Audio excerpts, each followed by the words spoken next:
दोस्तों आज हम बात करने वाले हैं उत्तर प्रदेश का एक जिला है हमीरपुर, वहीं का एक छोटा सा गांव है राठ। साल 2004 में इसी राठ से एक 23 साल का नौजवान लड़का जो एक्टर बनने का ख्वाब लिए चला आया माया नगरी मुंबई में। क्योंकि रहने की कोई जगह नहीं थी, इसलिए मुंबई के स्टेशन पर 4 रातें गुजारी। फिर काम की तलाश में इधर उधर भटकने लगे। तकदीर ने साथ दिया और एक दिन क्लोरोमिंट की एड फिल्म मिल गई। वो एड जैसे ही टीवी पर आई, योगेश त्रिपाठी की किस्मत चमक उठी।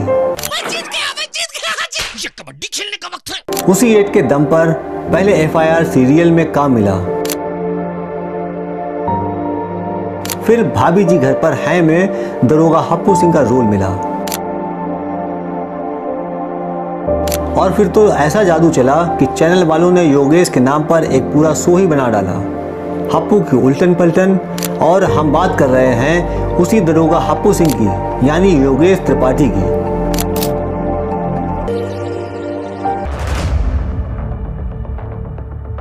आज योगेश टीवी इंडस्ट्री के सबसे कामयाब एक्टर्स गिने जाते हैं, मगर इस कामयाबी के पीछे छुपी है सालों की मेहनत और संघर्ष भरी दास्तान।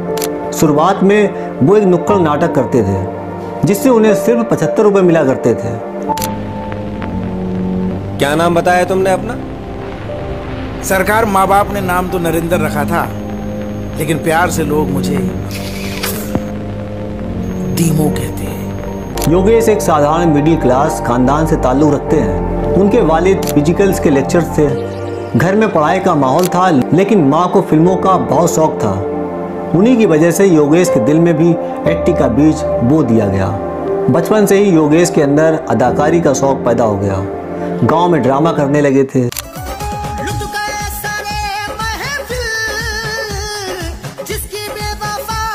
लेकिन ख्वाहिश तो पर्दे पर नजर आने की थी।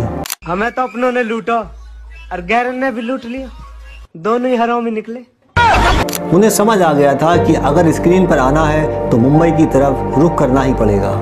उन्होंने एक वाकया बताया, मुंबई जाना हमारे लिए बहुत बड़ी बात थी। एक बार रेलवे की नौकरी के लिए फॉर्म डाला और जानबूझकर एग्जाम सेंटर मुंबई चुना, ताकि वहां जाने का बहाना बन जाए। लेकिन झांसी पहुंचने पर पता चला कि एग्जाम कैंसिल हो गया है। फिर हम वहीं से लौट आए, लेकिन जाते वक्त मुंबई जाने वाली ट्रेन को छू लिया। बस वही काफ़ी था उस वक्त के लिए। धीरे धीरे योगेश को एहसास हुआ कि बिना किसी तजुर्बे या सपोर्ट के सीधे मुंबई जाना सही नहीं होगा। उन्होंने पहले लखनऊ को चुना और वहाँ थिएटर ज्वाइन किया। पढ़ाई का बहाना बनाकर वो लखनऊ आए और वहाँ स्ट्रगल शुरू कर दिया। कई घंटे सीढ़ियों पर बैठकर गुजारना, लोगों को चाय पिलाना और फर्श पर पोछा लगाना, ये सब उनकी दिनचर्या का हिस्सा बन गया था। लखनऊ में थिएटर करते वक्त योगेश को एक बार NSD यानी नेशनल स्कूल ऑफ ड्रामा जाने का मौका मिला। वहां जाकर उन्हें असली थिएटर का मतलब समझ आया। उन्होंने बताया, NSD की वर्कशॉप में सिलेक्शन हुआ और वहां एक प्ले करने का मौका मिला। इसके बाद तो बस थिएटर ही दिमाग में छा गया। पूरे दिन नुक्कड़ों पर नाटक करता, एक दिन में 5-5 शोज करता और हर शो के लिए सिर्फ 75 रुपये मिलते थे। थिएटर का तजुर्बा हासिल करने के बाद योगेश को लगा कि अब वक्त आ गया है मुंबई का रुख करने का।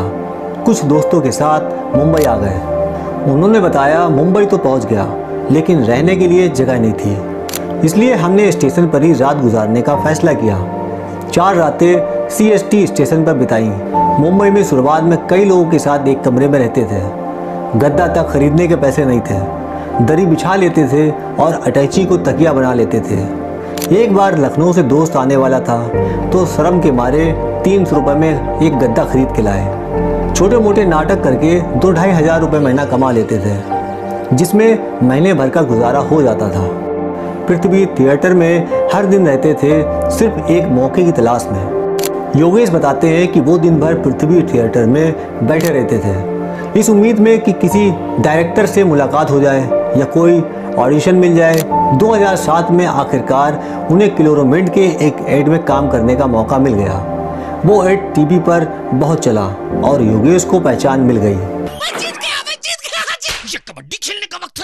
उस एड के दौरान डायरेक्टर शशांक बली वहीं मौजूद थे। उन्हें योगेश का अंदाज बहुत पसंद आया।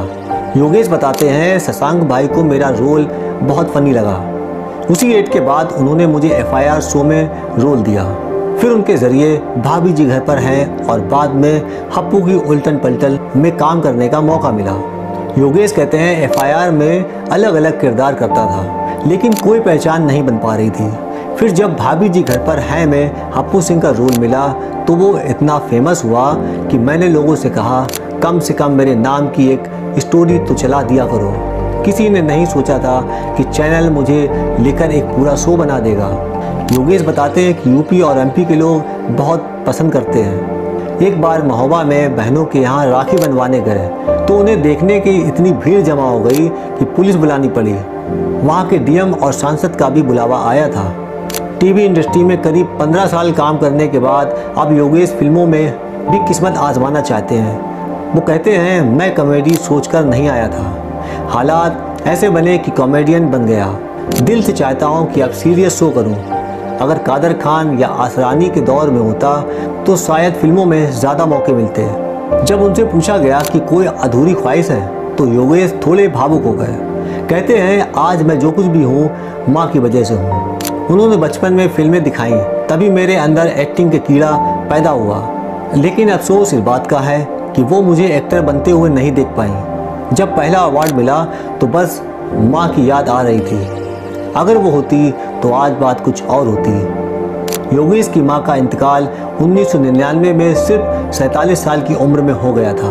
तो दोस्तों कैसा लगा हमारा ये एपिसोड कमेंट करके ज़रूर बताइएगा। मिलते हैं किसी नए वीडियो में।